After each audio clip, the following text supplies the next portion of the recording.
You know, the word mentor is really interesting too. It can be a noun and it can be a verb. I've gone back recently to two of my mentors and apologized for being such a pain in the butt, and also thank them, because in a transition of your career after a long career in a specific industry, you didn't do that on your own. Gosh, I have so many role models. I could talk all day about it.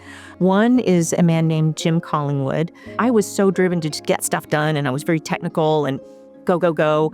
And he sort of pulled me aside and said, hey, you know, you're doing really great on the technical side. We kind of need to work, well, as he called it, on your personality.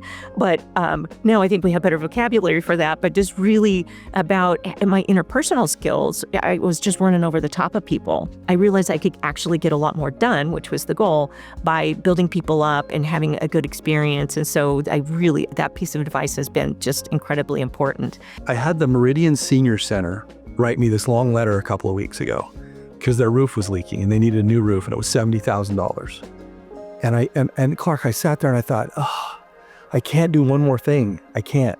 And I had this thought, Jim Everett would never tell them no. And I went back to my computer and I said, Alex, set up a meeting next week. We're going to go help him. That's the kind of guy Jim Everett is. He never says no. He's always out there doing good stuff. And I love being around him. I can never repay him for the things he's taught me.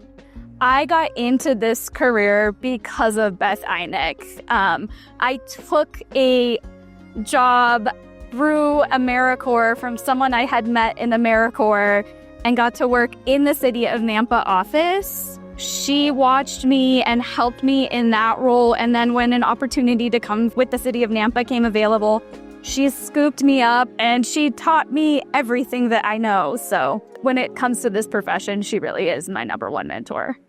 I do think it's interesting about mentors because feeling like you want to pay them back, there really isn't a way to do that. And at some point, hopefully in your career, everyone realizes that you can't pay them back with money.